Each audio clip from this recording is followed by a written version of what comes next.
क्या आपको पता है कि हिंदुस्तान में एक ऐसा पहलवान पैदा हुआ था जिसका फैन ब्रूस ली भी था।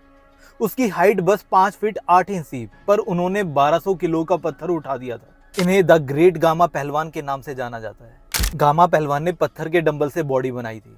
हाय, मेरा नाम श्रीकांत है और आज मैं आपको कहानी सुनाने वाला हूँ सबसे महान पहलवान गामा पहलवान की, यानी गुलाम मोहम्मद बख्श। गामा पहलवान ने रुस्तमे हिंद का टाइटल जीता था। 50 साल के अपने लंबे करियर में गामा ने तकरीबन 5000 से अधिक मुकाबले लड़े, जिसमें वो एक में से भी नहीं हारे। उन्हें भारतीय कुश्ती का सबसे महान पहलवान कहा जाता है।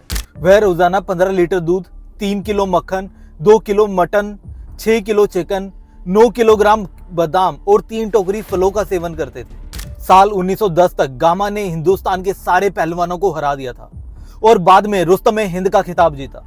और अब आया सबसे इंटरेस्टिंग इंसिडेंट गामा की जिंदगी का। गामा पहलवान लंदन में एक हैवी वेट टूर्नामेंट में पार्टिसिपेट करने के लिए गए, लेकिन वहां उनको उनका वेट और हाइट कम होने के कारण किसी ने उनको सीरियसली नहीं लिया। फिर गामा ने अनाउंसमेंट करके सारे विदेशी पहलवानों को चैलेंज कर दिया कि वो किसी भी 3 पहलवानों से एक साथ कुश्ती में लड़ेंगे और 30 मिनट के अंदर तीनों को रिंग से बाहर फेंक देंगे। फिर भी जब किसी ने उनको सीरियसली नहीं लिया तो फिर उन्होंने चैलेंज किया कि कोई भी पहलवान उनको हरा देता है तो वो अपने इनाम वाले 5 पाउंड भी उनके नाम कर देंगे। फिर भी कोई नहीं आया तो गामा ने उस टाइम के सबसे बड़े पहलवान को नाम लेकर चैलेंज किया। गामा ने 2 दिन में 13 पहलवानों को हराया और 1910 में वर्ल्ड हैवीवेट चैंपियनशिप का अवार्ड जीता। गामा ने रेसलिंग से रिटायरमेंट इसीलिए ली क्योंकि उनसे लड़ने वाला कोई बचा ही नहीं था। भारत की स्वतंत्रता के बाद 1947 को गामा पहलवान पाकिस्तान की तरफ चले गए। जिस समय हिंदू मुसलमान भाई आपस में लड़ रहे थे, तब भीड़ से कितने ही हिंदू भाइयों को गामा ने बचाया था। 1952 में गामा ने संन्यास ले लिया। गामा पहलवान ने अपने जीवन के 50 साल कुश्ती को दिए और कई खिताब जीते।